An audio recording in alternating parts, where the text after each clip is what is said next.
general, I will give the introduction about myself. My name is Dr. Muhammad Amri. My background is electrical engineering, more to measurement and instrumentation. So my research falls upon a lot of the application of sensors.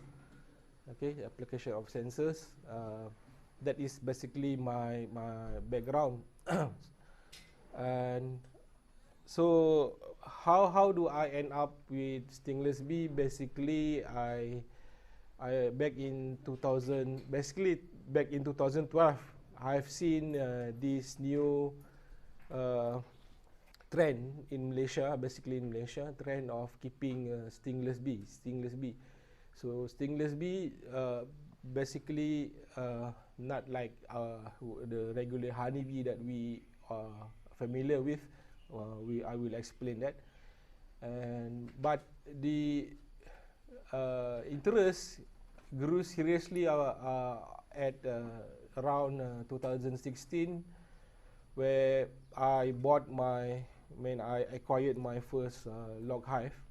Okay, and then from that on, okay, I basically teach myself and also learn from other people by attending workshop, and I apply my own research into stingless bee. Maybe you can search my name from Google Scholar, my full name. You can find a few publications regarding the application of electrical sensors in stingless bee. But today the talk is more on to the basic. I mean on the fundamental.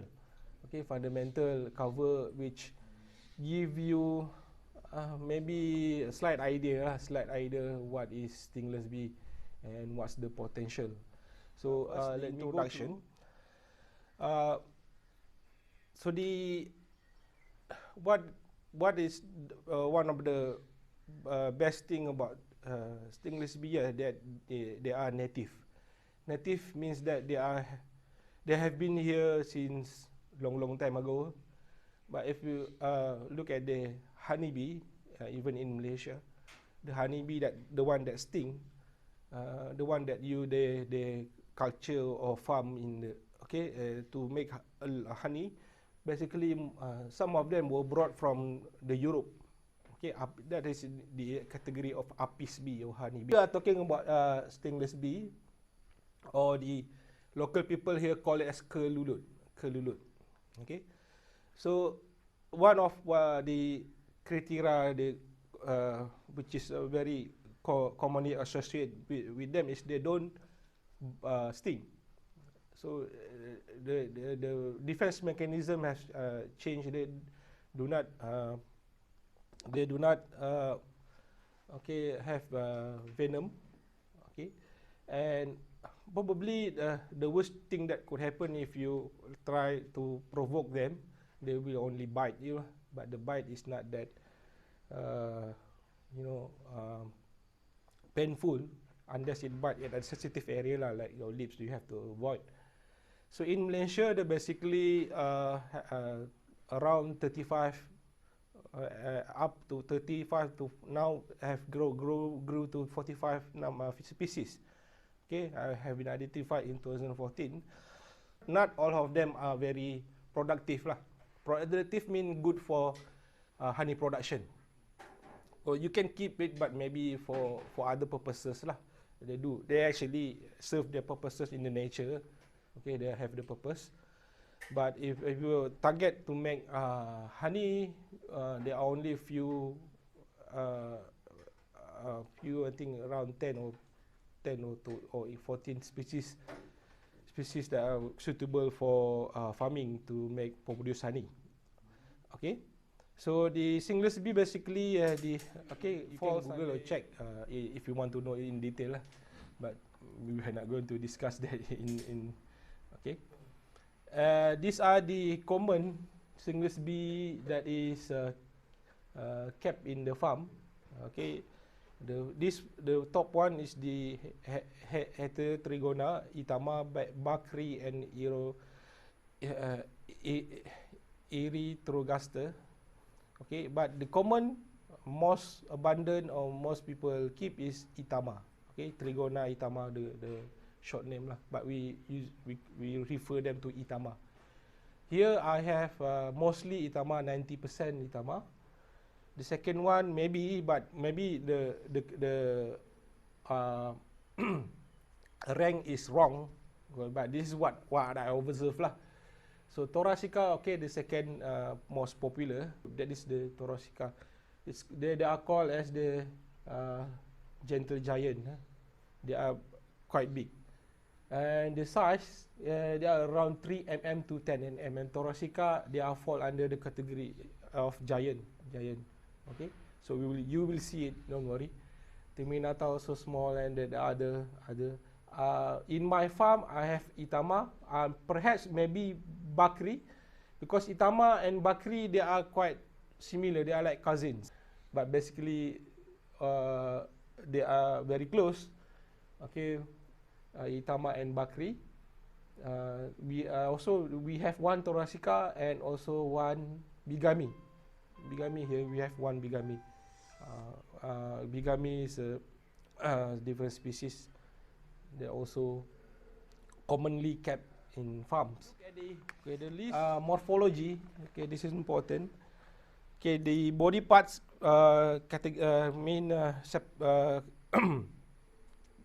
have three main parts. Okay, first the head. Okay, the head part, the antenna, compound eye, okay, and then the thorax.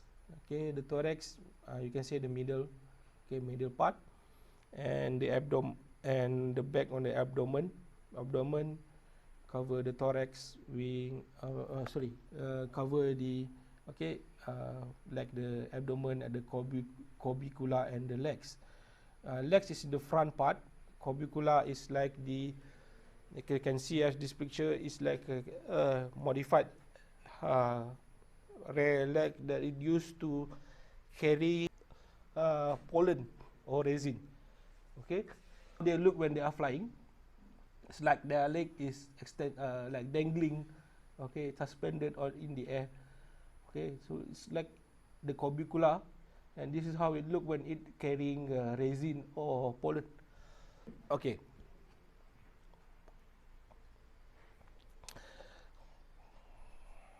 And most of their body are covered with tiny hairs. Okay.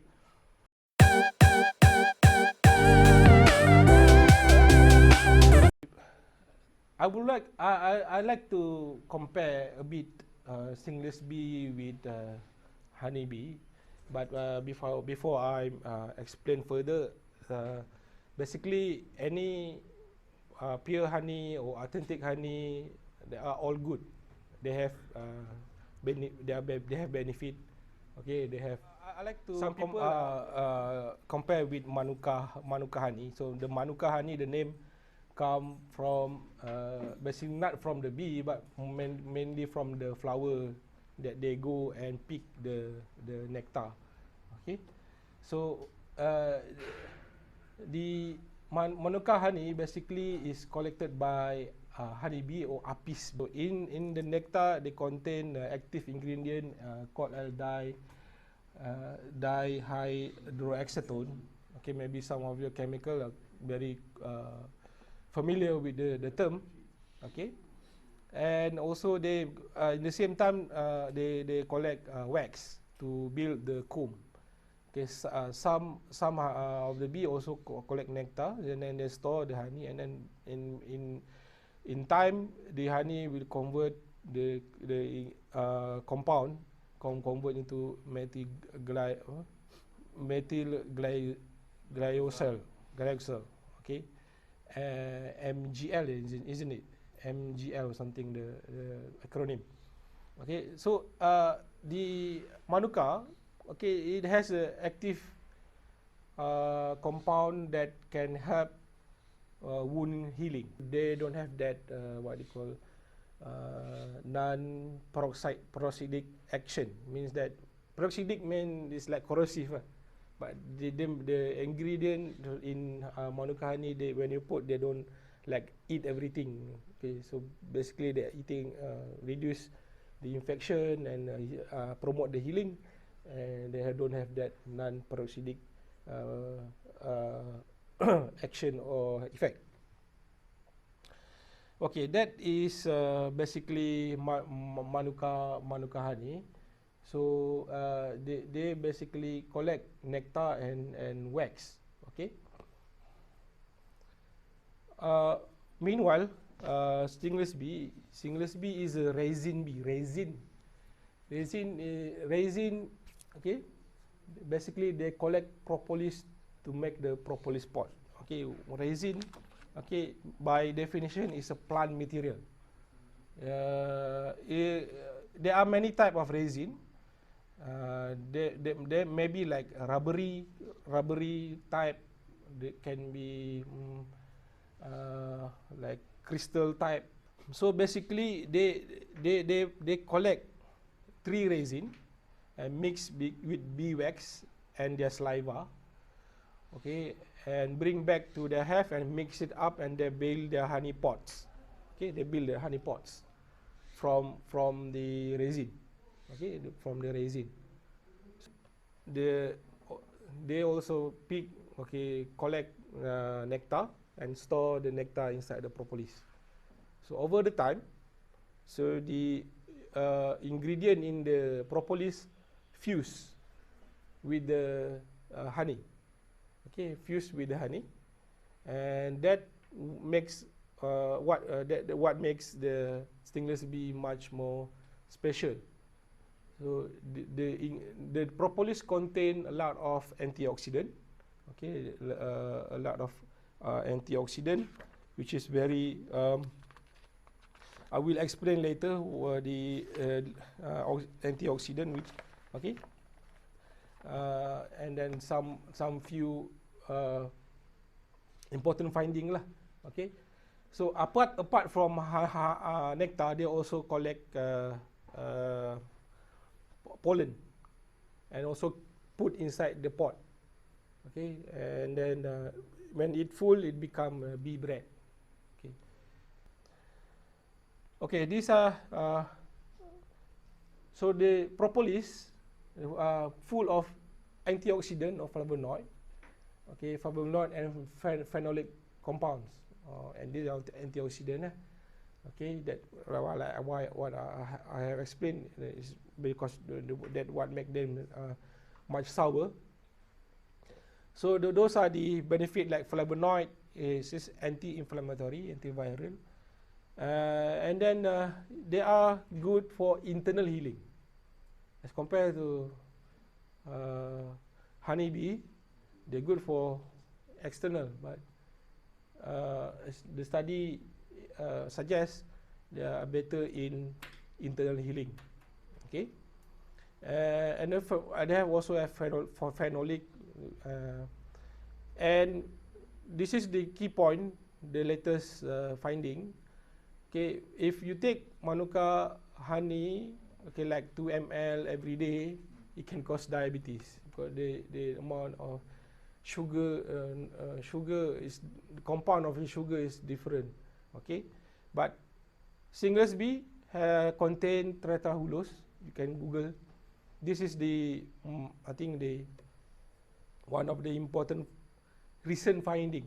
Trehalulose is a rare sugar, rare sugar with low glycemic index (GI). Okay, and basically, this is not a new compound. Okay, big company try to synthesize this one, because if they manage to synthesize this one, they can have an alternative sweetener. Okay, but it was recently found that stingless bee has this. Okay, this compound, and yeah, it has been proven by testimony, people who with diabetes, they are okay having taking stingless bee. But of course, if you take anything, you have to take in portion lah. You cannot take without control lah. Okay. So okay, this is the market value. Okay, first I have explained about the Hive antioxidant. Okay, and also in the forestry industry, they are best pollinator because they are smaller in size. They can go to smaller flower, and when they attach to a flower, the flower will not fall down easily. So as compared to honeybee, maybe they go to the flower and the flower also go down. So the success pollination rate will go down. Honeybee, they are much better in pollination. Okay, and also contribute 56 million to the agriculture. They have pollination. Okay. And there are other derivative product from stingless bee, like you can make soap, or you can make serum. You can make from the bee bread. You can make a replacement meal. They are studying how to convert the bee bread into like protein for athlete and baby food and so on. Okay, and also the propolis, as I explained, they are extracting the propolis from the material, from the main material, and then turn it into like liquid. Okay, it is available in the market if you try to find it. Okay. So the current scenario, price in Malaysia, the market price can be around 120 per kilo. Okay, and maybe double if the amount of water or moisture is reduced. That is one biggest problem in stingless bee. They are like watery. Watery means they have a lot of moisture as compared to apis bee. Okay, especially we are in the tropical area lah. We get a lot of rain, so that's why the moisture is high. But basically, the problem make worse when farmers directly bottle the honey into and then go straight to the shelf to sell without reducing the moisture. What happens when the moisture is high? Okay, when you harvest, okay, from the pot, the enzyme inside the honey become active when it exposed to air and also to the environment or the ambient temperature. Okay, so we need to reduce that reaction. So how to reduce? You have to remove the moisture or reduce the percentage. Okay, so it can be reduced by using several methods, but the common one is using heating. But heating, you cannot. I will if you have question, I will explain that. Heating, you cannot use direct heating. It must be done with a certain method lah, and then also the temperature cannot be more than 40 degrees Celsius. The thing is that when the fermentation happen, it will reduce the quality, and then the taste will be much different. Okay, maybe if you don't have the time to remove it quickly when you harvest, one thing you can do, you put instantly into the fridge, not the top one, the bottom one. So to avoid fermentation, so the temperature is low. Okay, until you have time to remove the water, you can. Okay, even some of that I consume myself, I just keep in the fridge. Okay, so the value comparison. These are the what have been reached and also the potential. So you can see the demand. Okay, demand is high, but the production is low.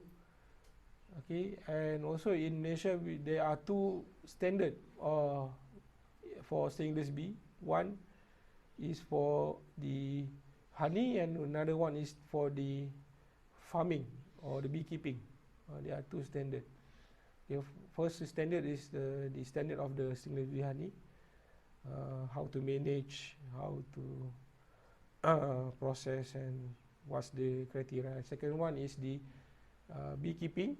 Okay, beekeeping mean what are the standard. Okay, for example, what or how many hive you should put in a farm. Okay, how do you, for example, how do you harvest? Okay, how do you make sure the predator, okay, are far away from the honey and so on. But to me, the standard is good, but the challenges is how to deliver, how to translate the standard to farmers, you know.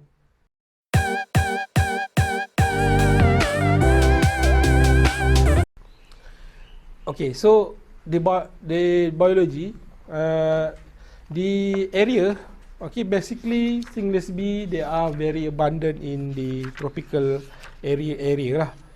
Okay, those are their preferred habitat, okay, and climate in the tropical and also some of the subtropical area. Okay, including Nigeria. Okay, Nigeria, you have, from what I understand, you have tropical and subtropical. Okay, and I know that there are stingless bee there. Even in Australia, they do have the stingless bee. They call it native bee. Okay, and some of the species they can live in 4 seasons in Australia. So basically, they are in the forest and savanna area. You can find them abundantly lah. Okay. So these are the 1, 2, 3, 4, 5 important thing that they require or they collect. Okay, first is the nectar, source for the energy for the colony. Pollen from the flower, and nectar also from the flower and from the plants. Okay, pollen definitely from the flower. So protein for growth, including the younglings. Water is for to cooling and metabolism. Okay, and resin. Okay, to build the nest. Okay, to build the pots, and also for defense. They use it for defense. Okay, and other like sand, twigs, they mix it up. Okay, some of the resin with sand and twigs to make a certain structure in the nest. Okay, so these are the caste of stingless bee colony. So they have the queen. So commonly there only one queen in the stingless bee. There could be two, but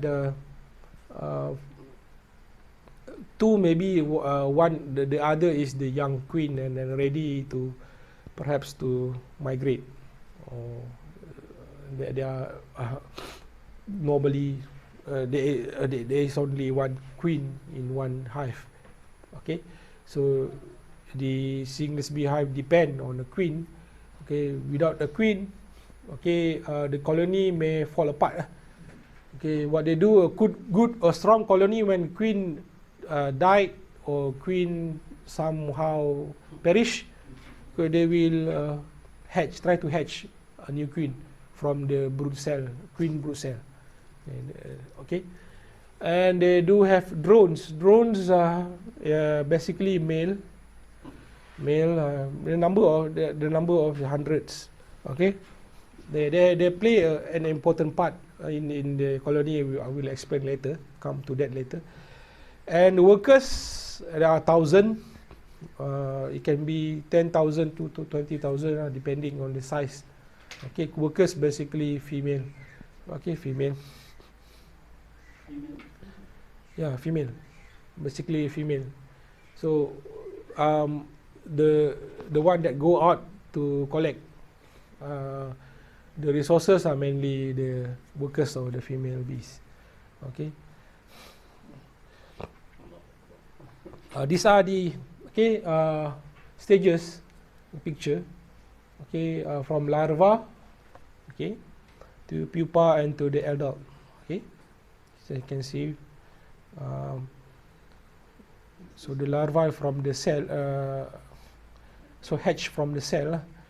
We don't call it eggs. Eggs is the different term. Yeah. Last slide you just said the queen will the other workers will hatch the queen. No, not that mean that they do not lay the egg. Mean the queen.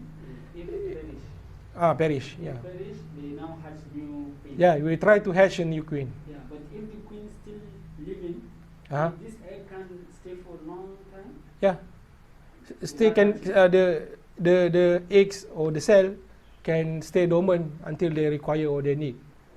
Yeah, I'm not an entomologist, but what I understand, they do know how to tell the queen is like not healthy. Then they can know. Okay, and then it's time to have a new queen. Okay, probably when the new queen is hatched, the old queen is still there.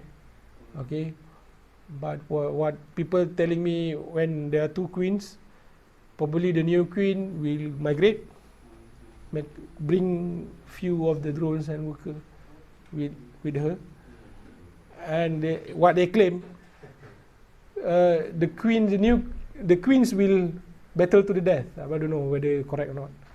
Battle. Oh, yes. Battle. Fight. Yes, they cannot be But I never seen it in my own eyes. But what they tell. Okay. So they all can only be one queen. And yeah. The cells usually is directly from the queen or from the workers? From the queen. Queen will lay the cell. It will lay. From time to time, it will always laying the cells. We'll see later how the structure of the stingless bee, and the cell will like mature, and then it's like a tower. When one bottom is mature, she will go down and lay new eggs, new cell, go on and on until she dies. Yeah, that's a job. The responsibility is big. Yeah. The size are the same with the queen and other. The cell. Yeah, the size of the queen. Is it the same? Different. Obviously, show. Queen is Definitely different. We show you. Yeah. So this is the picture of the workers. Okay, from larva, pupa to adult. Okay. Okay, this is the queen. This is the size, and they have big abdomen, huge abdomen. So basically, the abdomen contain the cell. Okay, so that's the life cycle. Okay, they lay eggs, so fertilize, basically fertilize eggs. Okay, there are two types of eggs, and later the fertilized eggs and non-fertilized. But basically, in general, she will lay fertilized eggs. Okay.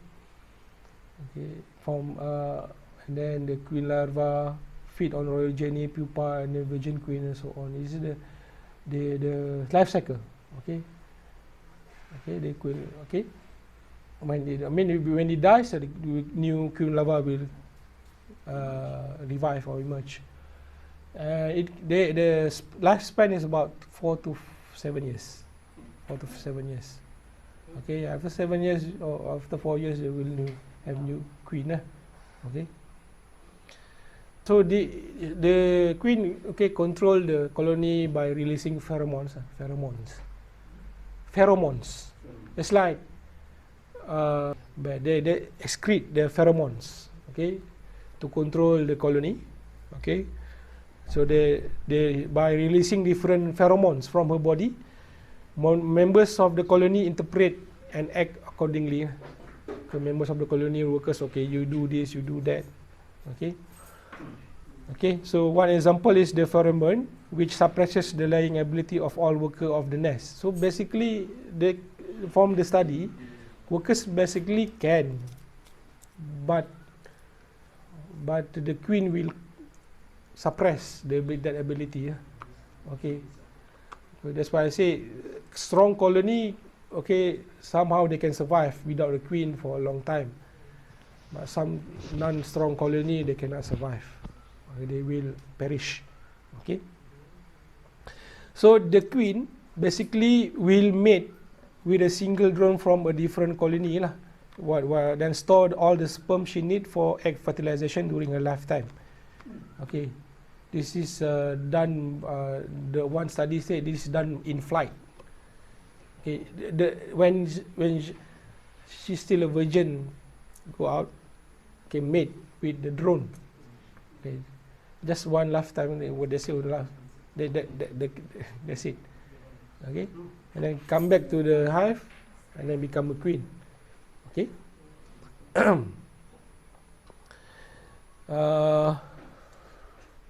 So fertilized eggs are laid and will develop into worker or queen. Fertilized eggs. So it will become worker cell or queen cell. But queen cell basically bigger. Okay, queen worker cell and drone cell similar size. But some people, experienced people, can tell the difference of from the shape of the queen, the worker or the drone cell. But I cannot tell so far. Okay, but I can tell where is the position. But queen cell definitely is much bigger. It will be around the cell tower, but it's much bigger. Okay, it's much bigger. Okay, and the unfertilized egg will develop into drone larva. Okay, and then the larva basically develop into queen. Okay, this video, okay, that's the queen. Can you see? Don't look at the fingers. There, that's the queen. Okay, that's the queen. Okay, this is what we. Okay, last time we transfer the colony into a new box because the log hive is already, decayed, almost broke. So you can see, okay. Yeah, again, yeah. So you see the abdomen is large, yeah. Okay, and all the workers. It's okay. We will rewind a few times for you to see. Once you take away the queen, the other colony will follow you? Basically, they will transfer the colony to another house. Yeah, we basically we transfer into the box lah. So technically, they will be, if there is no queen, they will be disoriented. So we have to make sure that one transfer the queen is there. We have to make sure the queen is there. Yeah. Yeah. So that's why one of the objective when transferring, okay, is to locate the queen. Okay. We don't want to step on the queen. You see, put the canvas on the bottom. You see on the ground at the back, you put the canvas or bright color so we can spot. So fortunately, this time we spotted the bee on one of the piece of the open wood of the hive. So we locate, okay, and then we immediately put the queen into the new box hive. Okay. Okay, I will show the other regarding the nest.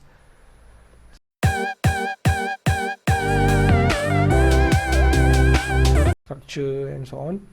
Okay, these are the workers. Okay, first they live up to 60 days. 60 days, one worker. That's the lifespan of a worker. That's why a colony, okay, must have a very strong queen.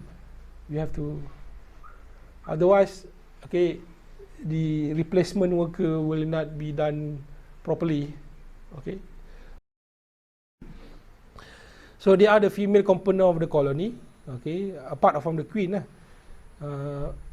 So they are developed from larva hatch from fertilized eggs. Okay. So you can see, okay, the number 5 days they after they fertilize, and then they become the larva up to 10 days.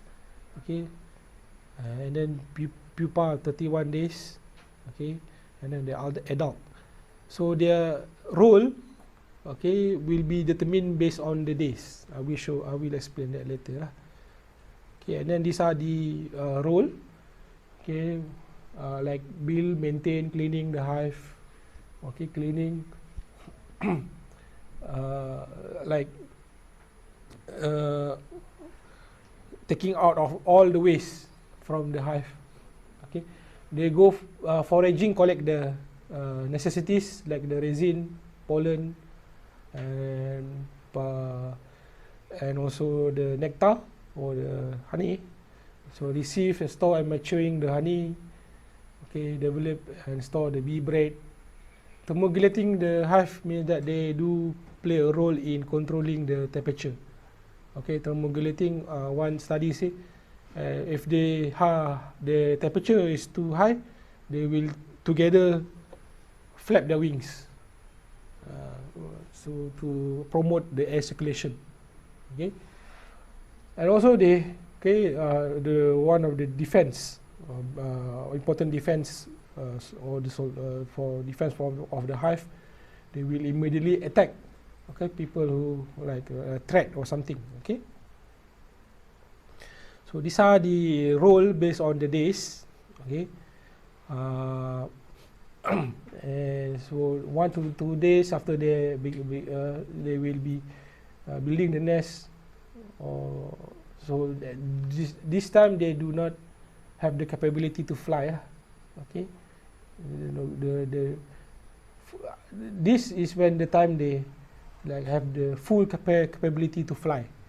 Okay, less than this day they maybe they can fly, but most of them they still learning how to fly. Okay, so you can spot them for example during harvest. When during harvest, immediately the bee will try to defend the colony, and some will come out, and when they fall down on the ground they cannot fly. Those are the young workers lah. So we have to help them with that. You have to pick and then put it back into the hive. Okay, so these are the role based on the days. Okay, these are the drone. They are very important for the reproduction. Without them, there is no reproduction. Okay, so they mate with the queen. Okay, then develop from unfertilized egg. And they said they will die immediately after mating with the queen. Okay, okay. So these are the comparison. This is the queen. Okay, this is the male, and also the workers. The male is in the middle lah, the size. Queen is more, of course, the biggest one. Okay, so those are the okay, and also there's one thing I want to explain is the swarming. Swarming is one of the important behavior. Like I told you, like the question is related to the question that whether there's two queen. When there's another queen, the biggest possibility is the new queen will migrate and bring together with the workers. Okay, it's because they use the pheromones. This phenomena is called as swarming, colony reproduction. It happened in the nature, and also happened in here, okay, a few times. So here I will show you, okay, a swarming process of swarming. Single colony split into 2 or more distinct colony lah. Okay, this is a swarming happened early this year into an empty hive. Okay, I have an empty hive. So that empty hive, basically I was using it, I was saving it to for other new hive lah. If want to transfer the hive into that empty box, but I was lucky. There's a new colony came and enter the empty hive. Okay, they are swarming, trying to get into empty box. You see, this is called as swarming. Day one, they are very density is high. Okay. Day two, they are already a bit calm.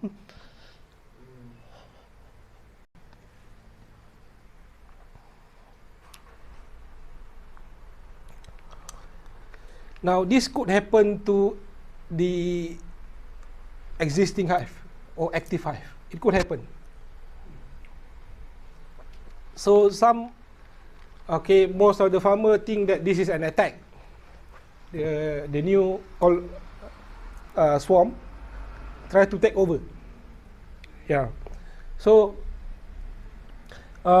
there's a way how to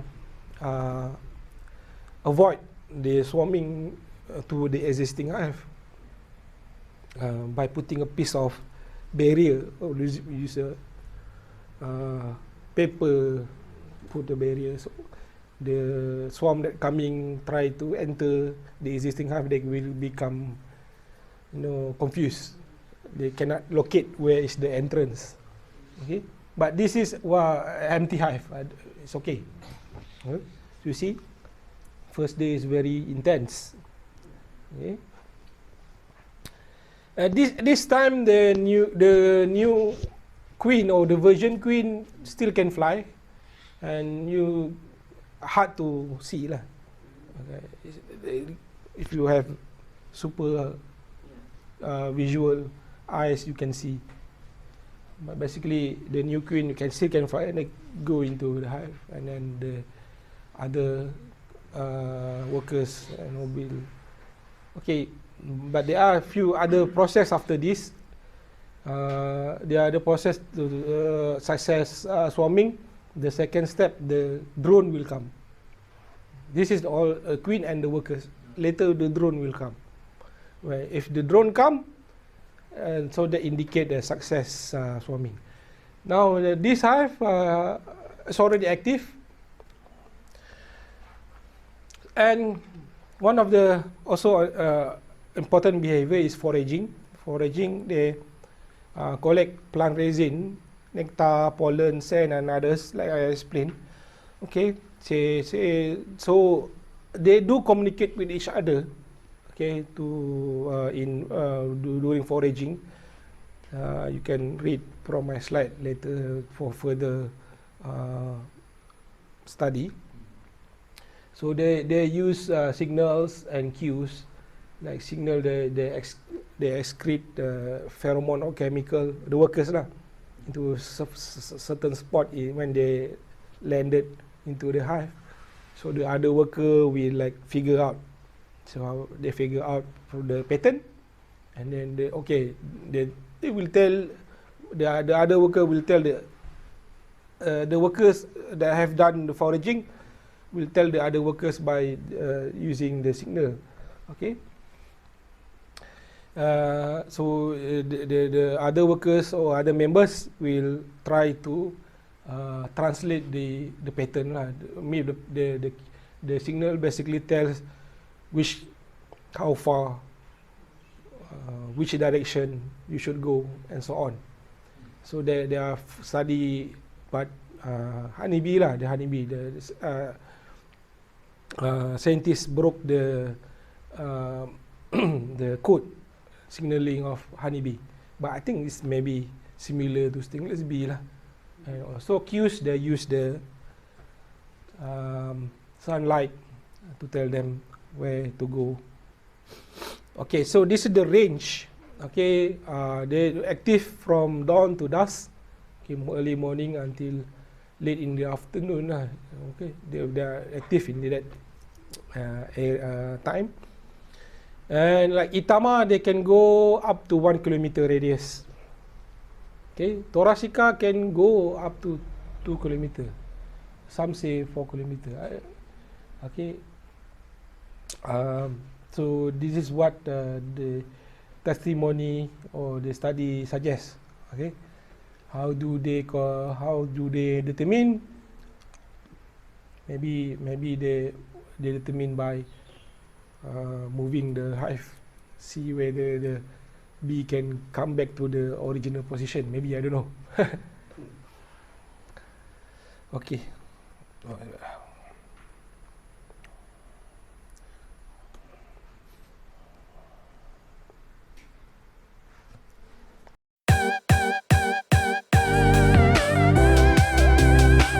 About the habitat, okay, habitat of stingless bee.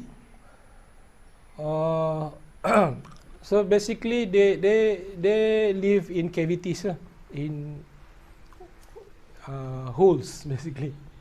Okay, so this is some of the common or the spot where the stingless bee were found.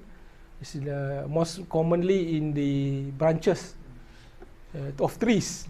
So it happened like 100 feet or 30 feet, very high. So ranchers or people who collect them from the while they have trained eyes lah, they have to spot the stingless bee. Maybe if you are lucky, you can spot it yourself. I have spot that in some places in the UTM. Okay, of course, we do not cut all the tree that we've spot. Okay, you cannot do that. They do live in deadlocks. Okay, they all do found in abandoned termite hills. Okay, even in buildings and other in like unusual places lah. Okay, like this place. Yeah, they inside the poles. Okay, poles. Like shelter poles. So, okay, parking garage. Okay, in the bamboo. Okay, they also found. But they don't have the capability to make the holes. And then they just come. Okay, how they pick? Only God know how they pick. But I also practice lah, like making empty box. We call bed box. We put some propolis inside. Such don't be too big, and then I hang it somewhere. If I'm lucky, they will come. The swarming, new swarming. Swarming usually happen during the dry season. Like in Malaysia, dry season maybe in January to June normally, but now because of the climate change, I think it's hard to notice when is the dry season. Very difficult. But anyway, I do like the swarming that I shown you happen in March. Right? The swarming into the empty box happen in March. Other like like in cannon also, this is deadlock. Okay, so these are the structure. Okay, the structure. Okay, you can see the structure. There are a few important things that you need to know from the structure. So this is basically the structure, the common structure. Okay, the most important one is the entrance. Okay, the only one entrance. Stingless bee only one entrance. If you make another hole there or here, they will seal it.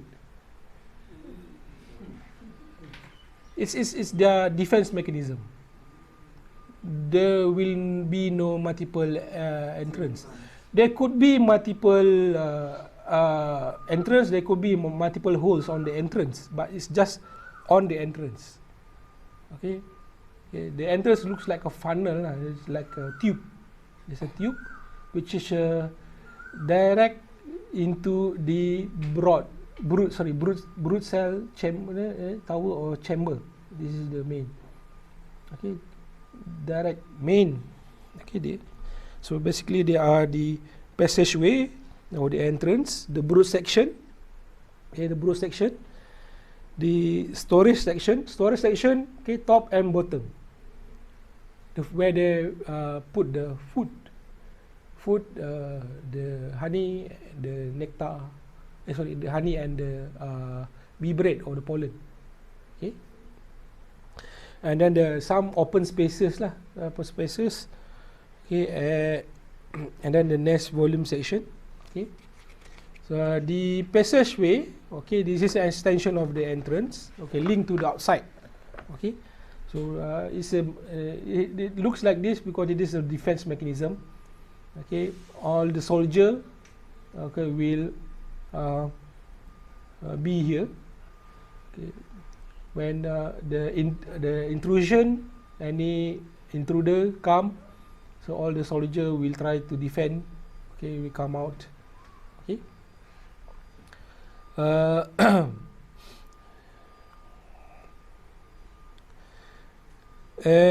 Then they have the brood cell. So they are the cerumen. Cerumen is the propolis lah basically, but different cerumen is much harder. It's much harder and brittle. But propolis is much rubbery. Okay, but same material lah. Cerumen basically they use as a layer on the top, and the bottom is hard layer. Okay, as a like a seal on the top and the bottom. Okay, and so as you can see, the brood cell, there are multiple layers of brood cells. Okay, brood cell, and then they look like a disc. Okay, layers of disc of brood cells. Okay, and each section or each layer have a different age. Okay, so like for example, this one will hatch. Okay, means that the next one will hatch is the maybe this one, or the next this one. Okay, so it has a different age, the brood layers. So the queen will continuously lay the eggs on the empty spaces of the brood section. Okay, so the brood cell are horizontal for most of the stingless bee, horizontal. Okay, but some species is the brood cell is vertical, but the stingless bee is horizontal, and the orientation is very important. I mean orientation, like if this is the entrance, okay, means that the pupa or larva inside the brood cell, the head is on the top. So in the cell already contain some of the royal jelly food for the larva. Okay, if like for example, if they fall down, it may drown the pupa. Okay, that's why that is very important during transferring. You need to know the orientation. But normally stingless bee will correct. They will correct, but depend on the number of the workers. You have to understand before you move. You have to mark which side is up, which side is down. If you put it wrongly, maybe half of it will drown. The new cell will drown. Okay. What is the function of the vacuum plates? The one that This one yeah. is to seal on the top and the bottom lah. They live with other insect like termites, Some ants, they live together lah. They like they assimilate. I mean they depend on each other. Some ants, but some ants are very a pest or like to attack the hive. That's why they have this bitumen as a seal. This bitumen is much thicker and harder. So it's when over the time it will become hard as a rock. It's just like a wall. Yeah, it's like a cement. Some species can be as hard as a wall. Okay, this bitumen. Okay, but but when we keep the honey, okay, so I think that's the explanation. Okay, so this is the one that we transferred. Okay, transferred from the old wood hive to a new hive. Okay, as you can see the layers, okay, it's up to like 20 layers, up to 20 layers.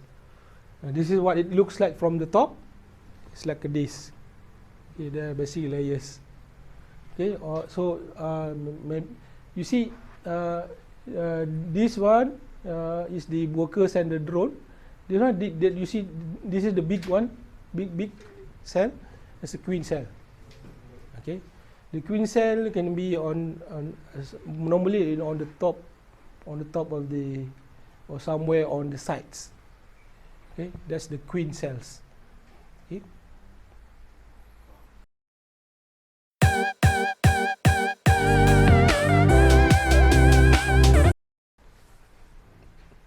So the main product is the honey. Other than that, like I told you, the bee bread. Propolis also the product that they harvest from the. But honey is the harvest in a large amount lah. Okay. So these are the step or the things that we must have for the harvesting. First, you have the pump set. You can purchase with the. This is the specification that I'm using. Okay, it's a suction pump based on DC motor, piston motor. That is also compulsory. If you don't have that, you can use the syringe. But it's a long process lah. You have to one by one.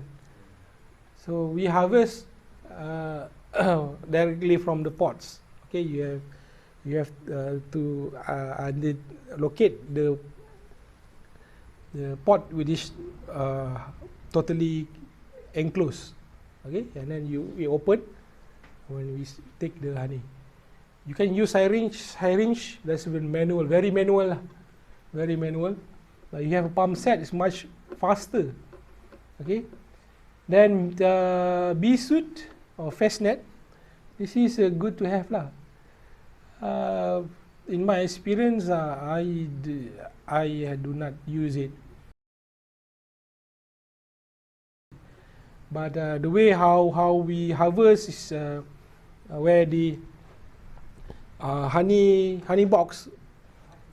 In what we practice here, it can be detached. I mean, it can be taken away from the main hive, so that reduce the attack from the workers. Later I will show you.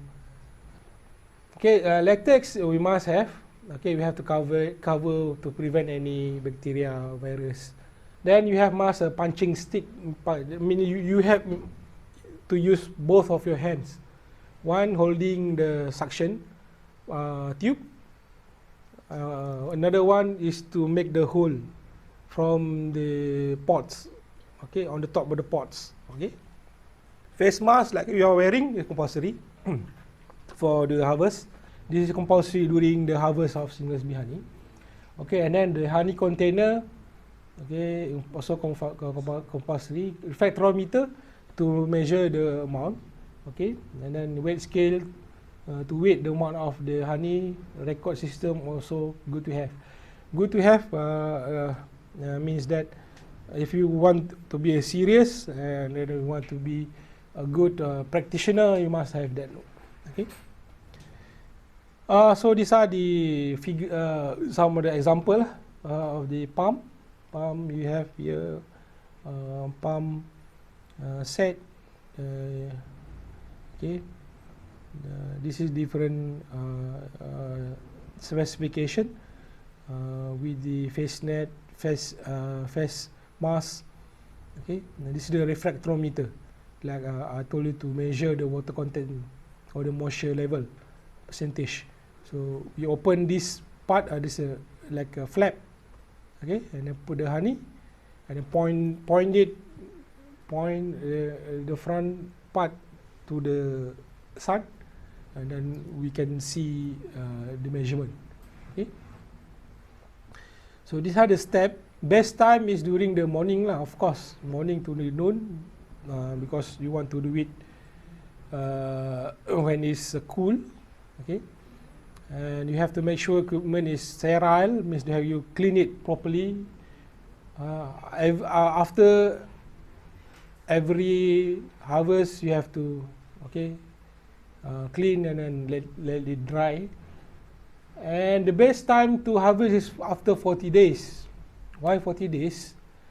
Because it's the perfect time for the honey to mature. Before 40 days, the honey is not mature enough. And also, after 40 days, the propolis, the propolis material, has fully fused with the honey.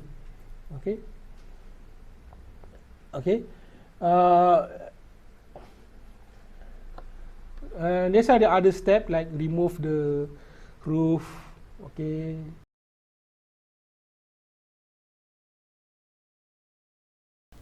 Detach the honey box and cover the exposed part of the hive with a cup. And then we take the honey box to a secure place for the harvesting process. Slowly open the plastic cover to avoid the pods from breaking apart. And locate the honey section. They are stacked together, and puncture open the top of the honey pot with the punching stick. One hand holding the punching stick, and then one hand the tube. Locate the pots and make a hole, and then suck and move on to the next pots. So make sure all the honey in puncture pot have been emptied. Don't on the puncture pot, because there's a possibility pests will come. And also you have to reduce the amount of spillage. When finished, reattach the honey box and the roof. And then also during the harvest, you only harvest 80% from the topping, 80 to 90%, especially when the time like rainy season. So the colony will depend on the food storage to sustain. So it is very important not to take everything lah. You have to spare some.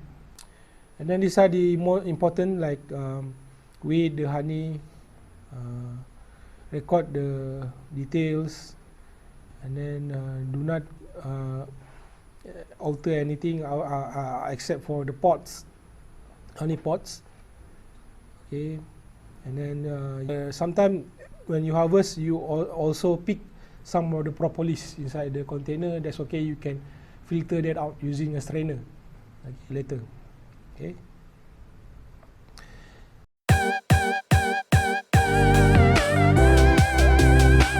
So this one I want to promote one of the technologies that we are having. Okay, it's called as the Stingless Bee Smart Hive Management System, or EMAS. At this moment, we have it in Android application. Okay, you can download. Okay, you can find it from Play Store, Google Android. It's helped you to manage your farm, especially when you have a lot of farm, a lot of hive, where you can register individual hive with its name and the location, and also you can keep the progress. If you want to sell, you can put the record. Okay, and so when you harvest, you can key in the harvest, and then you can monitor or recall all the histories of the harvest. Okay, then you can see the pattern, and also you can make interpretation. It can basically help you. Okay, this is you can download. Okay, and then you can use it. And the step after harvest, okay, if you don't have the time to reduce the moisture, okay, and then you keep it into the fridge, okay, fridge, to maintain the quality. If you have time, you can remove the water moisture and target to 22%. This is the common method. Okay, this is double boiling method. Double boiling. So you use 2 pots. Okay, one big pot, and then the water you boil it. Another pot you put inside the big pot, smaller pot. Okay, you put inside the big pot, and then make sure that the small pot can be suspended inside. Okay, can be suspended, so you can see. And then the honey is inside the smaller pot, and you heat the water, and basically the steam, okay, will heat up the honey.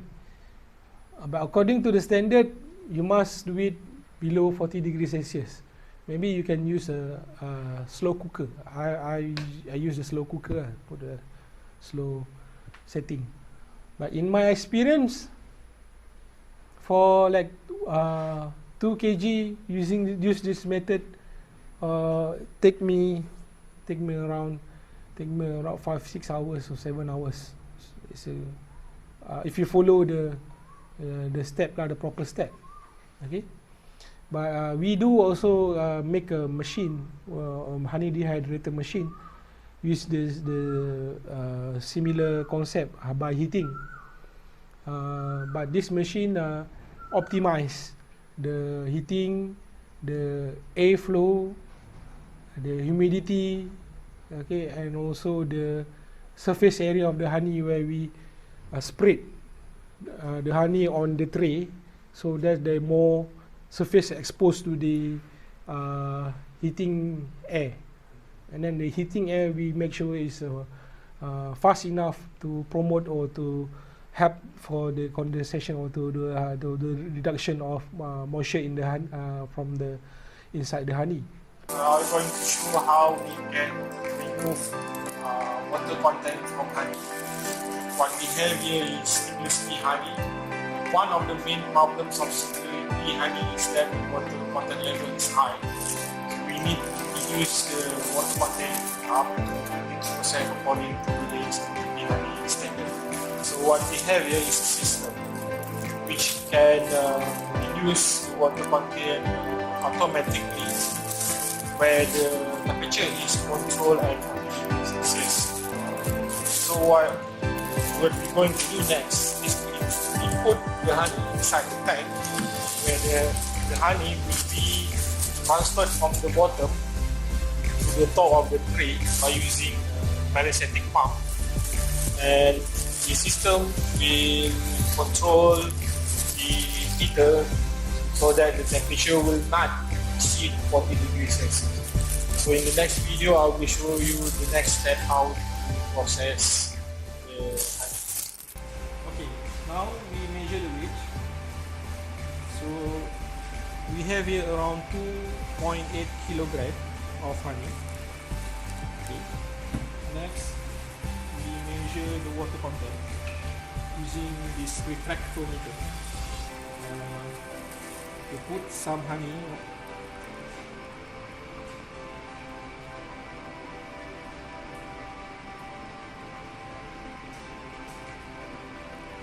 Okay. And then slightly spread the honey on the front screen, and then we look to the lens. So we got around 28%. So we need to reduce to 22%.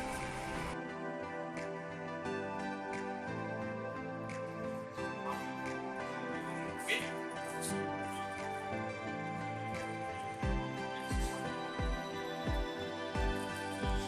Set to auto, and then we insert the initial, which is around 28%. Then we want to expect 22% for the final water content percentage. And then we insert the weight around 2.8 kilo. Okay. Then we put the honey.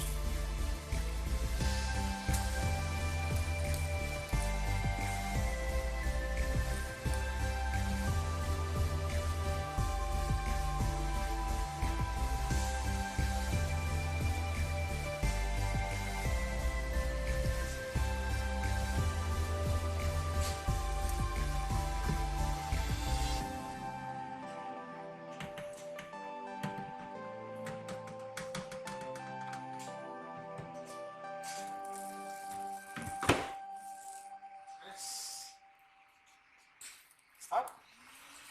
Okay, and then the system automatically measure the time that is required, which is around 3 hours. And we put on the pump.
Current temperature is rising,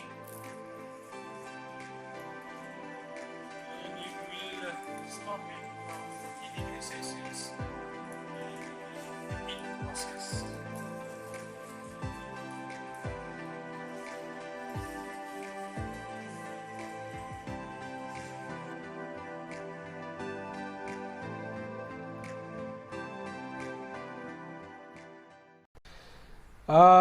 So and the marketing, we also work on the marketing. Okay, marketing, we have a website www.mytradebee.com. We already have an Android. This basically help to we target the stingless bee community here.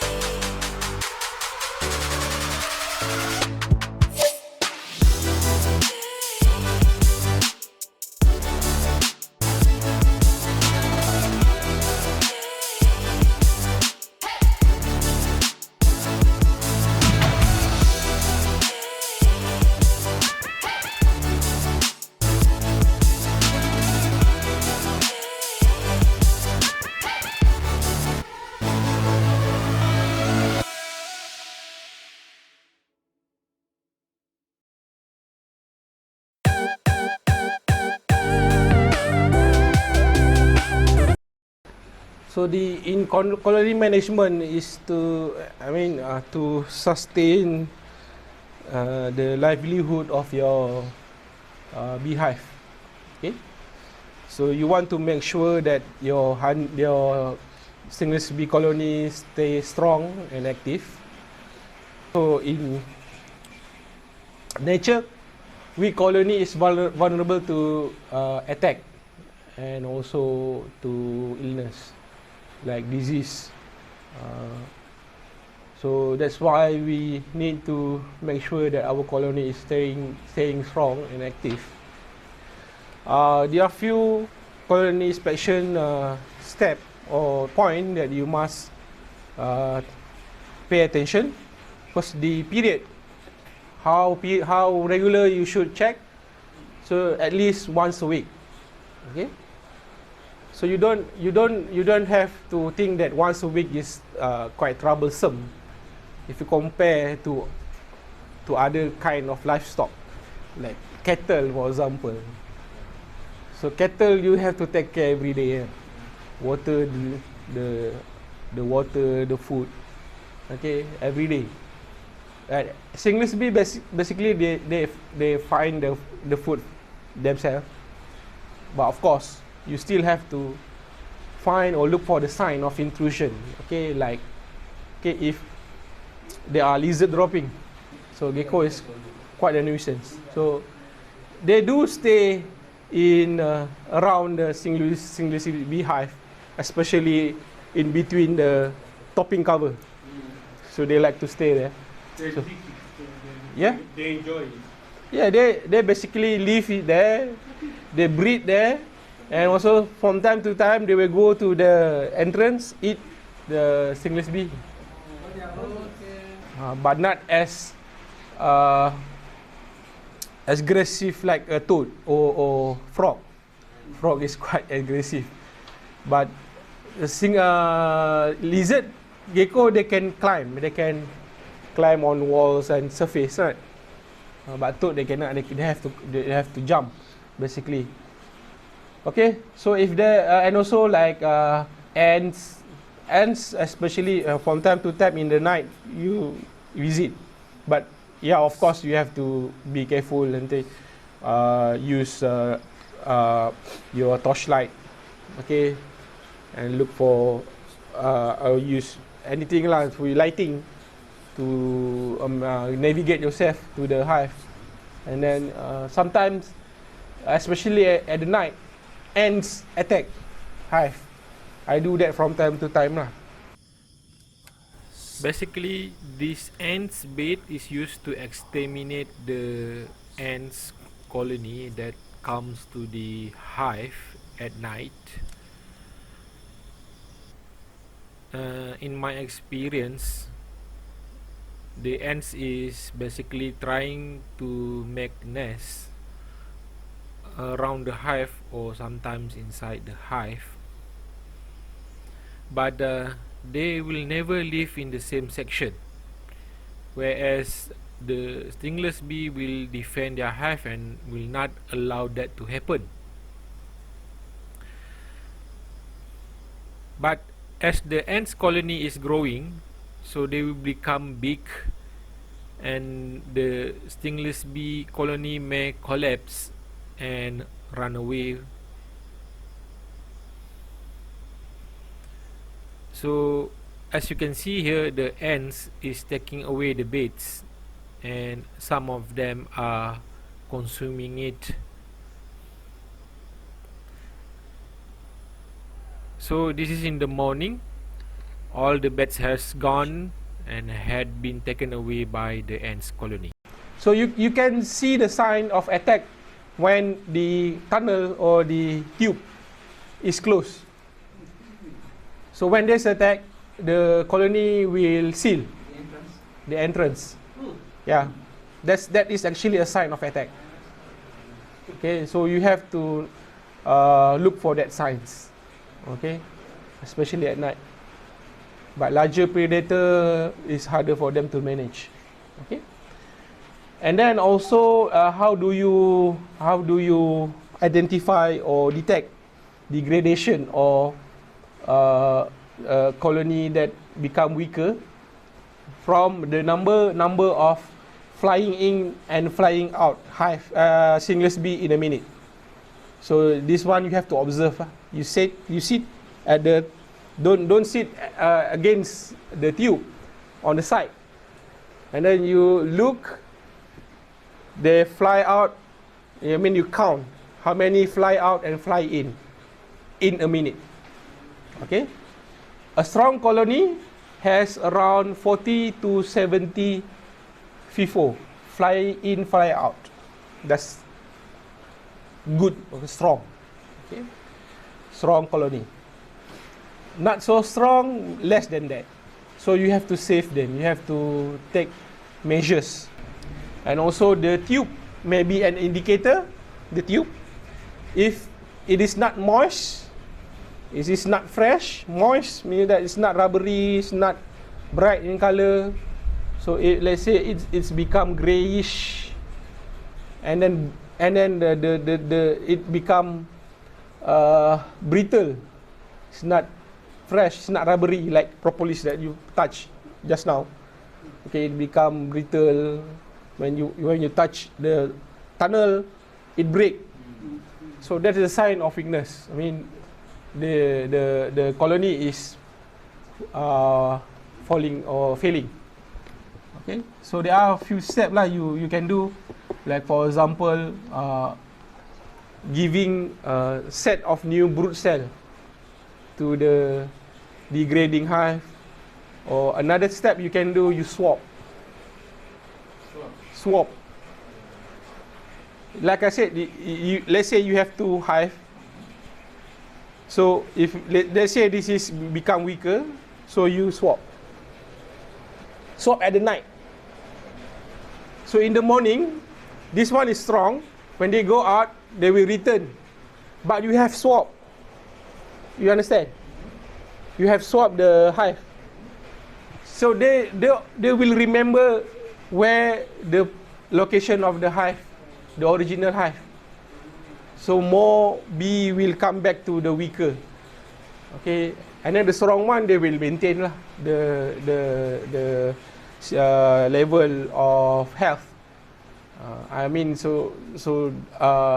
they can reproduce new worker for the hive that you swap. Okay, you do swapping. Okay, that's one method.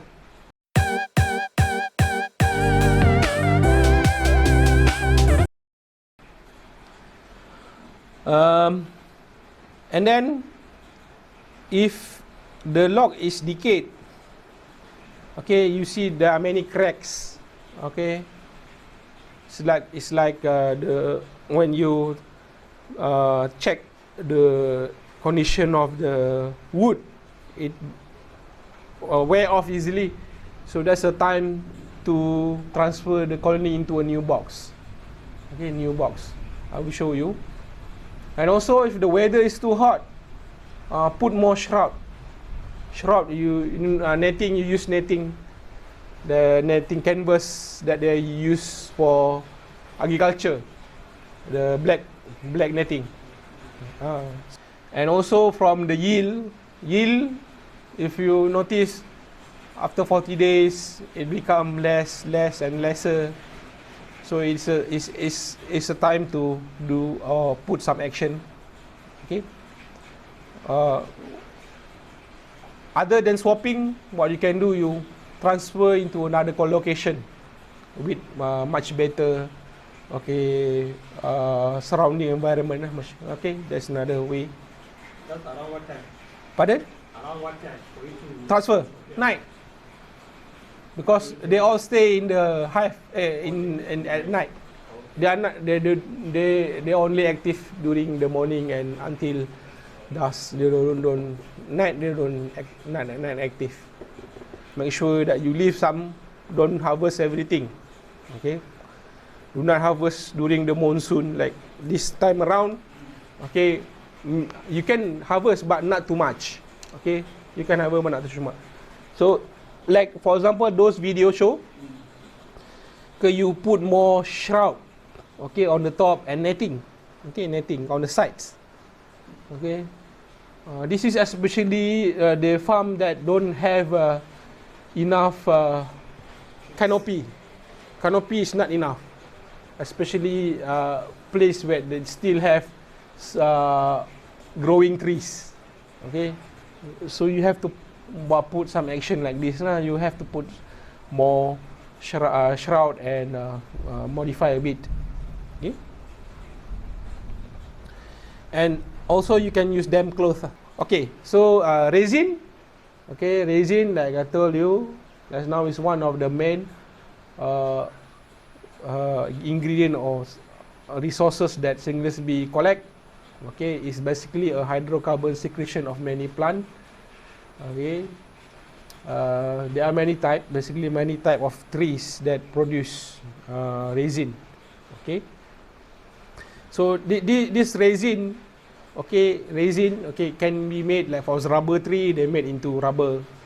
Okay, like other they use convert in industry lah, they create into varnish, adhesive and food glazing agents. But this is basically what the stingless bee collect.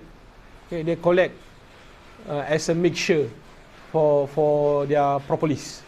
Okay, so resin, you have to identify enough resin in your place, okay, in your surrounding. Like Itama in Malaysia, very suitable if they keep it in a rubber plantation.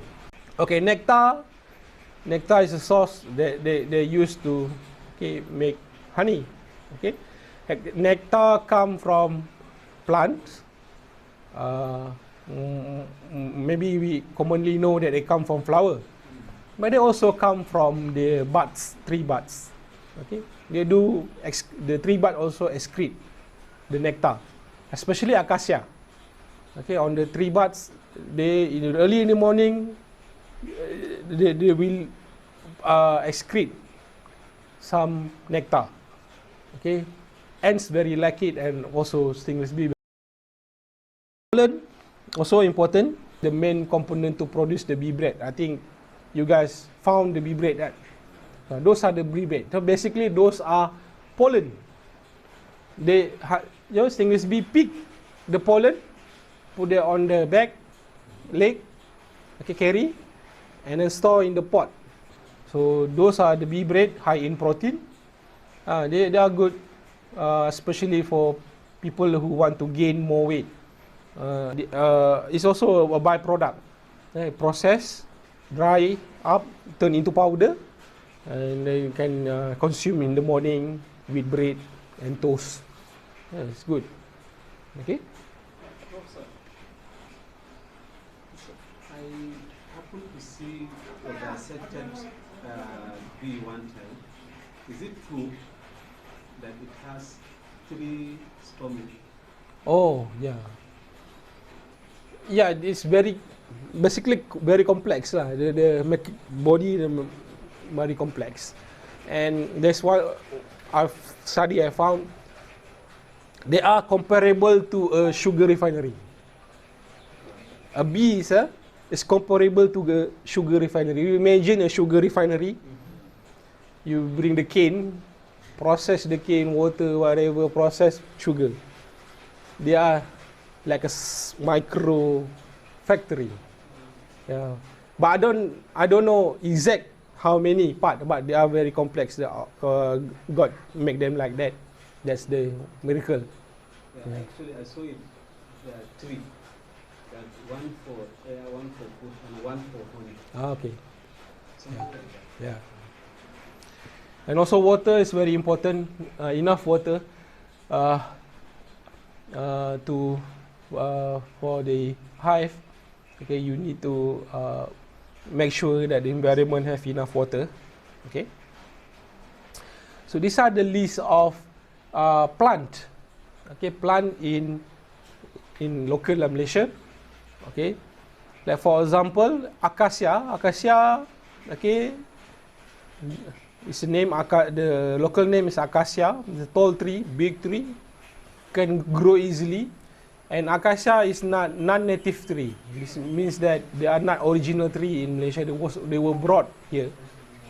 It was brought originally for timber matches, but now matches is gone. But now they discover that acacia produce or very good for honey farm. Okay, so they have good producer or supply of nectar, pollen, and resin. Okay. Other than that, like this billy goat weed, okay, spiny, amaranth, they are shrubs. Okay, they are good for pollen. Pineapple, the source of nectar and pollen. And this one, Mexican creeper. This is climbing shrubs. So this is also a good source of nectar, pollen, and resin, so you can plant. And other that, like coconut is a good source of nectar and resin. So this is there, for example, the Mexican creepers. Mexican creepers. Okay, they are purple, pink, and white. The rule of thumb, it is also important. Per hectare, 100 meter square. So it's good to place 15 to 20 colonies with the, consistent distance lah between the hive. Okay, but placement also depend on the shroud or the condition of the area, not too open. Okay, but 15 to 20 colony. Okay. And if you count in the area, there are 10 acacia tree, big tree. They are enough. So basically, a good source for one hive. One hive. So if say one place have 1,000 of acacia tree, so you can do the math lah. You can put more than 20. If you have like 1,000 or 10,000, acacia tree, they grow very easy, very fast, very easy. Okay? And if you plant this too, the Mexican creeper, it will usually take 2 to 3 months to reach maturity. Maybe if you're thinking of to have a hive, you want to set up the farm.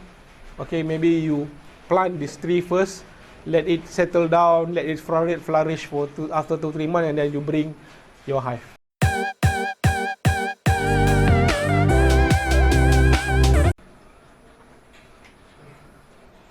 The culturing method of stingless bee. There are 3 methods can be used to have hive, to get a hive. The most common one is to collect the whole hive. So you go to the wild. Okay, of course, you go to not to the reserve, place that is allowed to go lah. Okay, and you go and then you spot the hive on the tree, and then you cut. Cut mean there's a lot of consideration lah. You can go to the wild, okay, but you bring with you bed hive. Okay, like what I have here. You make a box, empty box like this. Okay, empty box like this with a certain, not too big. Okay, because you see from the previous slide, the main hive or the brood area is not that big, right? So you don't make it too big. It's like this one, this size is quite okay. Okay, and then you create and put. You can see inside the letter. You can, okay. And then you put a bait. It's like fishing for stingless bee. Okay, it's like fishing, but you put some bait, you put some propolis here. Also you make hole, but you have to be careful. Do not use treated wood. I mean wood that there are many type of plank, right? Wood that there's treated, non-treated. Use the non-treated. Non-treated this one, and then you put a paint. Never mind lah. Outside is okay. Inside, okay, you don't paint inside lah. Basically, and then you make a hole, put some, and then you hang. You go to the wild, hang. Of course, you put some cover lah. Don't let the rain to wet the box, and then you, okay, if you are lucky, they will come. Yeah, especially during the swarming season. Also, you can make this using bottle, and also you can use colony multiplication or propagation or division. Those are the common term they use. Okay, so what this method basically, the one established stingless bee hive. Okay, so they cut into half and split into two.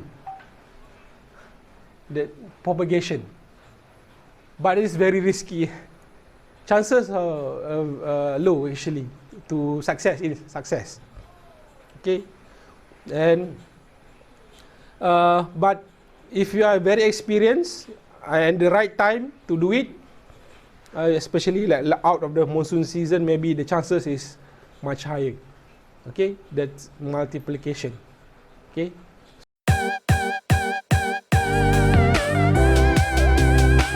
Okay, so the step how to collect of first, you go to the area where is permissible lah. You don't go to any places. For example, you go to your neighbor farm without permission. Of course, you go to the reserve area, you don't do that, right? You do go to the permissible area. Okay. And then you bring with your machinery and your stuff lah, okay, like your chainsaw, okay, to cut the tree or part of the tree, okay. There are a lot of reasoning. For example, when you locate the hive probably it's on a branch, okay, on a branch. So when it's on the branch, so when you don't have to cut the whole tree, yeah? You just cut one part of the tree, okay. Okay, and then when you, for example, in other cases, you identified the hive on the main trunk, mean that you have to cut the whole tree, but you have to consider first whether the tree is endangered or not. Right. If the tree is endangered, you really want to take it out. Maybe there are the method. For example, using the bed box. Okay, the bed box, same method. A bed box, you drill a hole, make a breach. But that takes time. And also only for experienced people, they go up. And okay. So what I did, every hive that I get, okay, especially the whole hive I get from the wild, I replant trees. Replant. So far, one hive I replant 10 trees. Okay, and then marking is important. When you want to take, you have to mark which side is up and down. Remember that the brood cell, okay, the brood cell and then the pupa, the head, so basically facing the sky, right? Okay, so you need to know which side is up and down. The wrong orientation, so the colony may struggle to recover, and you don't want the colony to run away. Okay. Okay, so if the too big, you can trim down at the location. Trim down, especially when they get from a big tree, they will slice down. Okay, they know until they reach the core, and then when it's small enough, they can bring it out. Okay, and especially when, let's say, you do it at the morning or in the afternoon, you cut the tree. The best way or the best thing is to wait until evening, or just I mean the time is just enough for the worker to come back. Okay, when they fell down, at least they can still relocate the hive using the pheromone of the queen. And also now, when you want to remove, okay, you seal the entrance using using wood or clay. Okay, you seal the entrance. You don't want them to go out when you try it on the transportation. Okay, so then you can relocate the hive gently and safely. Okay, and then you must have some data recorded for each colony. And some tips, sometimes you acquire the hive from other people. Okay, see, these are some tips. So you buy from trusted sources. Okay, try to avoid stolen hive. Do not buy hive at night because you don't know the strength, the level, health. You want, okay, the hive that is very active. Okay, that's why you have to survey. In the morning you go and then you check. Okay, if you contact someone who can supply, okay, and then you transfer at the night is okay. You have to confirm in the morning lah. Okay, transfer at the night, and then you can ask for extended warranty. It's okay, 15 to 30 days. If the colony stays strong, okay. If not stays strong, you ask for replacement. Okay, this is like a request lah. Okay, okay, like you tell them, okay, what happen if they are gone. But don't, if like you are selling, don't give warranty too long. Because sometimes the hive collapse not because of what you have supplied, because of they neglect the hive. Okay, so that's also a point for you. Okay, be careful about that. And this is my point, so that let this be a good time for us and also for you, because you are still want to know about it, and then maybe you're going to be serious. So if you happen to get the log from the wild, replant trees. Okay, put that as a practice lah, good practice. Okay, so this what I experienced.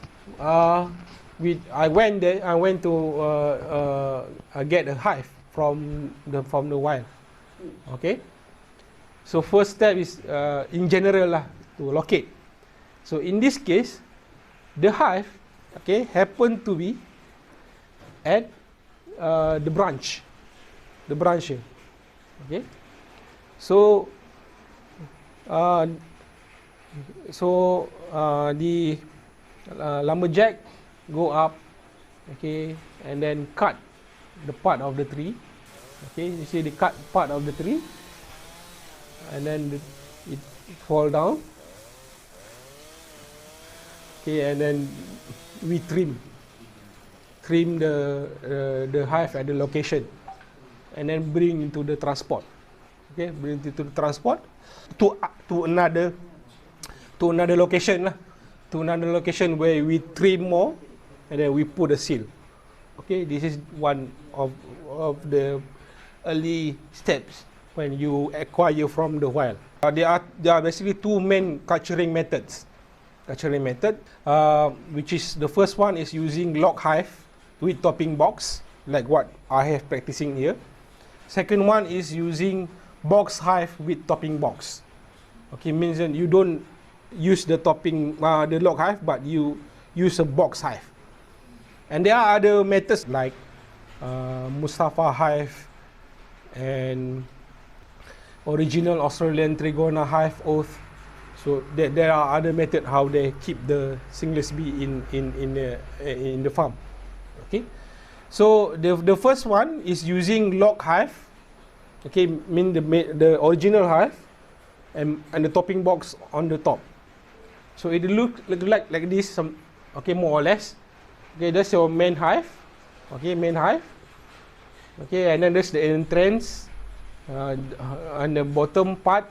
Okay, you will cover, and then the top part we also cover, and then put the pipe which connect directly to the main hive. Okay, and then there's a topping box which connect to the pipe. So you have a stand. Okay, stand or elevating your hive from the ground is very important, because first of the rain. If you put directly on the ground, so it will spoil much faster. Okay, rain will get it. And also if you put directly on the ground, termite go direct. Okay, that's why you must have something to put. In the middle there is a oil trap. If you notice, there's a part where you can pour oil and the oil will stay there. So to avoid like ants or termite to go up to the main hive. Okay, and then you have that's the topping, and then your cover and the roof. Okay, so this is the log hive in the middle. Okay, this is using box hive with topping box. Okay, the only difference is the box. Okay, the box hive. Okay, the box hive. This is just for reference. So this is basically a box hive. Okay, box hive. And then apart from the box hive, everything is the same with the log hive. Okay. Box hive, usually you use it after you transfer from log hive. Okay, log hive is become decay or rotten, so you need to transfer to box hive. Or maybe you use the box hive in the beginning. The beginning means that, okay, from other method, like for example, you got this one. It looks like a box hive.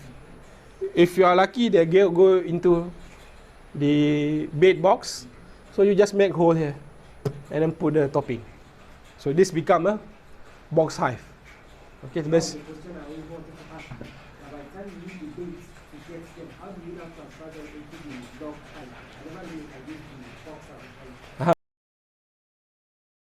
So indication of success after 2 months. If 2 months they stay, okay, that's a success.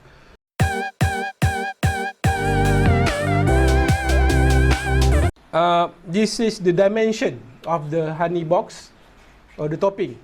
For Itama, basically 14 inch times 40 inch times 3 the height. Okay, so the dimension, the width and long, this is the common use in here in Malaysia. Okay, and for Thoracica it's much bigger. So you may think that bigger size produce more yield, but that's not the case. Because if you use too big, it's harder for the stingless bee to manage. They don't like too spacey. So you have to keep that space at optimum dimension. So that is not a correct mentality. Bigger mean more yield. No. So even if you use wrong dimension, so what happen? They will seal. I mean, they want to go up, because when they go up, oh, it's too large, too spacey. How we can manage? So this is the dimension, of the box hive. Okay, box hive means the bottom one. For Itama, I think this is around 6, 8 inch. I don't know, 6 around that size lah. For Thoracica, much larger, because they are the individuals are larger than Itama. Okay.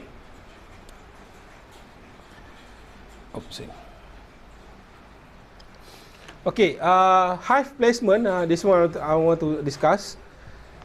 So you have to select a good site of, okay, where you want to put. Yeah, consideration of factor that must pay attention, like the source of resource, source of food.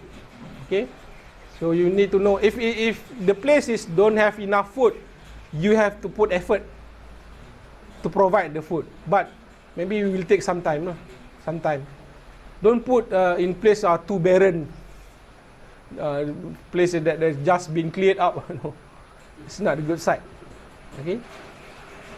And then water source, the accessibility of course. okay, you don't put too far from you.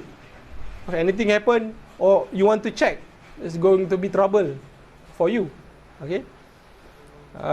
Then not to what place is not too damp. Okay, and then the distance between the hive, okay, is like 4 feet. Okay, and then don't place the entrance facing. If you have 4 feet in between, okay, fine. But the tube don't put face to face. They will fight. They will be conflicted. Okay, and also in general, stingless bee pose no problem to human because they don't sting. They don't sting.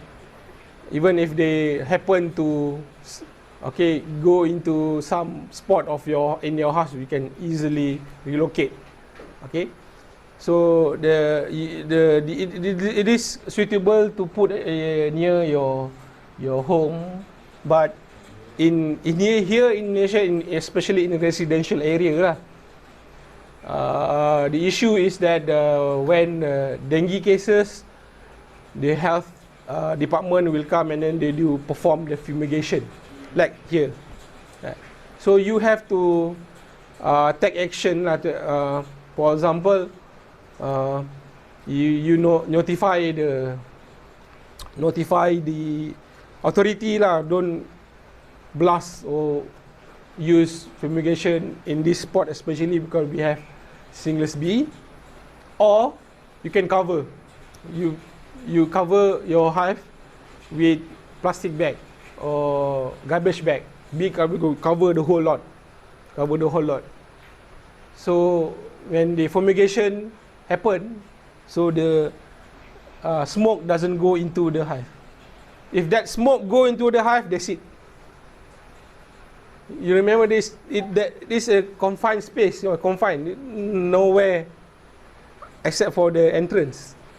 So if the smoke go in, I think that's it. So you have to careful on that. And then if you place on the farm, you have to identify the nature of the farm.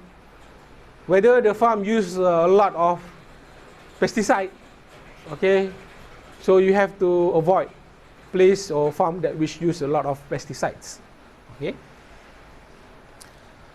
Okay, these are the step on placing. Decide the best location. Like I told you, you have to determine where's the best spot you want to put, and that's going to be a permanent spot. You have no plan to remove, okay, to another place. And then you have a hive stand. This is a good practice. You have a hive stand. Okay, hive stand. The total length is about minimum of the stand is 3 feet, because another feet you're going to put into the ground. So only 2 feet remain erected from the ground. Another feet is 1 feet is in the ground. So this is an example, the erected stand hive, okay, using steel. The next step, okay, you clean and trim the log hive. Okay, clean. Okay, you clean. Okay, you trim. So you mark. Okay, this is this side up, and then you know this is the entrance. Okay, you cut this part until you find the bottom part, and then you seal permanently, seal on the bottom, and the top you usually cut until you find the brood cell, find the brood cell, and then you cover. But this one that you remove, you don't throw away. You keep it. You keep it, and then later when you put the topping box, you put it back.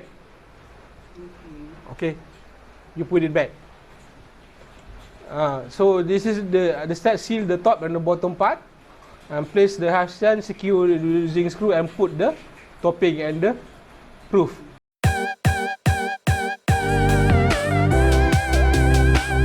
Have come to the last part. Okay, so pest and risk management is also important. You need to keep the stingless beehive safe away from any possible attack, okay, or intruders, okay. So the way how you set the hive in the beginning is very important. When you seal, okay, when there are some opening, you have to enforce. Okay, you have to fill the gap. Okay, using silicone seal. Okay, wood silicone. Okay.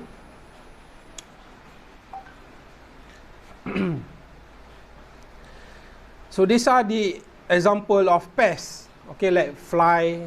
Okay, fruit fly, or for it. So in general, this kind of pests only attack hive that is weak. If a hive is strong, they usually don't attack. They don't go to the hive that is strong. So that is very important to keep your colony strong. Okay, or so, and then you have to make sure there is no broken seal or gap. Okay, so you hide all. Okay, you secure all the gap or the broken seal using silicone. Okay, because what they do, they basically lay their eggs inside the hive. So basically, where their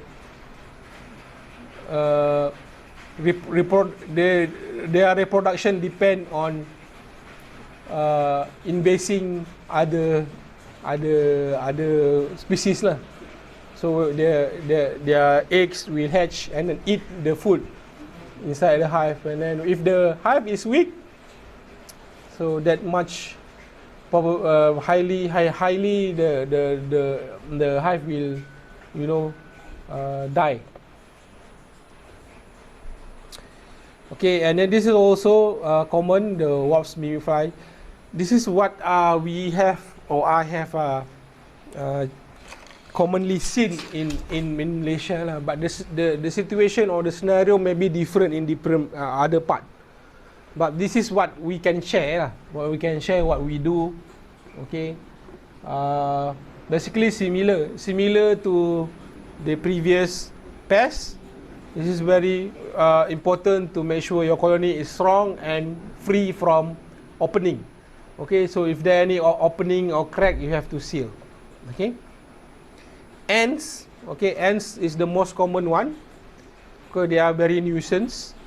Okay, they can you know, steal the food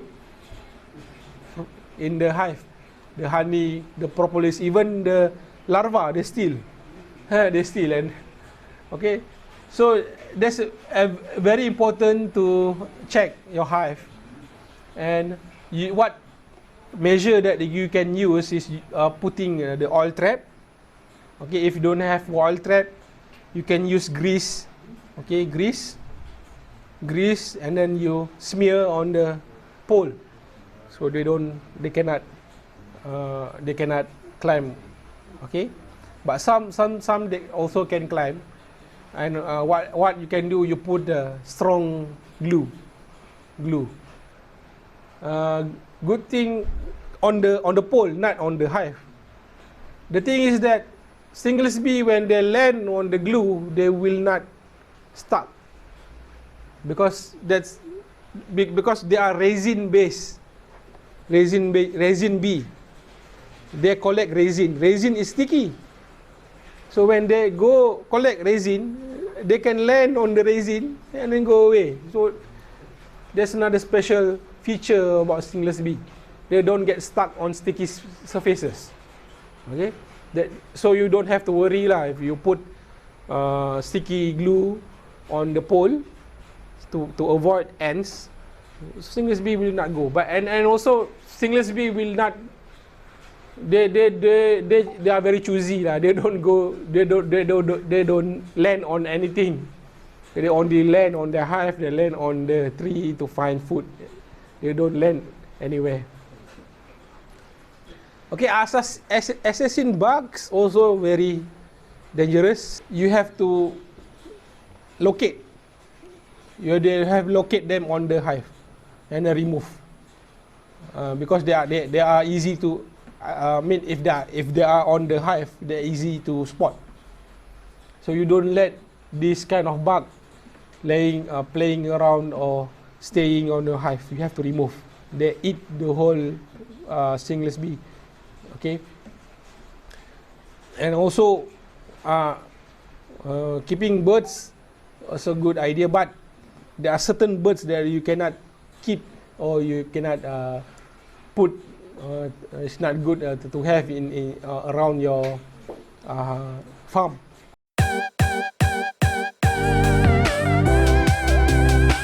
BSF, black soldier fly, is one of the biggest problems in Malaysia especially. BSF, this creature or fly, basically they breed on compost. Okay, they lay their eggs on compost, like chicken dropping or anything that is composting. Okay, so the maggot is quite big. Okay, and there are cases where this BSF, okay, land or lay eggs on stingless beehive. Okay, so way how to avoid is to keep your surrounding clean. Don't let rubbish. Don't let fruit dropping. Fruit when they drop. So even monkey already full cannot eat everything. And you don't lay down in the farm. You pick it up and then move it or throw it far away, because that can be a breeding place for BSF, and eventually. So some of them will go to the hive and breed or lay their eggs. So this is very dangerous.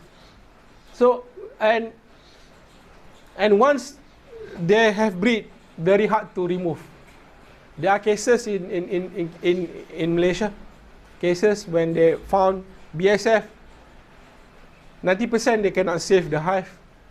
Okay, what they do is they just try to pick the brood cell and then with the queen, and then the remaining one they just burn. They cannot save it, because if save it, it will infect to another hive. It become a problem. So this is why important to check for any crack and opening that you have to seal. Nice, you cannot just leave it. Termite basically they don't attack the colony indirectly. Directly, they actually can coexist with stingless bee, but they attack the wood. The wood become weak. So no choice. If you detect some termite, you have to remove. Okay, or maybe if too severe, then you have to move place or take the colony into a new hive. Okay, from the existing log to new hive. Okay, like other lizard or ghost gecko. So this is also a problem. There are methods how to avoid them. Okay, like glue on the bottom part of the hive. Toad or frog also, but frog or toad they stay on the front of the hive, and especially at the night. So whatever come out, they will catch or they will eat, and they got plenty lah. They will eat, but how to avoid them? Find them and you just remove them. Okay, monkey also problem here. Maybe it could be a problem somewhere else. Monkey, especially in tropical area. So here my measure is to secure the topping cover. I use a screw, make sure it is really secure. My experience, they attack, they open the cover and then they grab everything, empty. But I managed to salvage because the main hive they cannot touch. It will take 4 or 5 months until you get the next harvest. It takes time to make the pots. Bear, Bear is uncommon, because if there is bear here, they have to call the wild department to remove the bear. But this happen when people who keep the hive in the wild, in the jungle. So some people, they do get the permit to keep the hive in the jungle. So bear is one of the problems. So what they do, they make a cage. Okay. So no choice, they have to do it. Okay, and then bird, certain bird like swift bird. You know swift bird? Swift bird is a small one. I think you can notice they're flying, hovering or in the sky. Small one, swift bird. They are predator to stingless bee. And then you notice a lot of bird, small bird, hovering. That's not a good sign. They're actually eating your stingless bee. So stingless bee, when they go out, they go fly, especially thoracica. Thoracica big, they can spot. They grab mid-flight. Usually, they go away when there are big birds like eagle lah. If you have money, you okay, you keep some eagle. But if you don't eagle, you go for crackers, firecrackers. Okay, you firecrackers, they basically will chase them away. Okay, but you have to be very observant lah, from time to time. So if you don't, you just okay, eventually your colony is going down or degrading. So those could be the problem lah. So these are the steps. I think I've already covered in the slide, or the step you can read it by your own. You know, for example, BSF. Okay, don't garbage. Make sure garbage is well managed. So and other points that you can read later.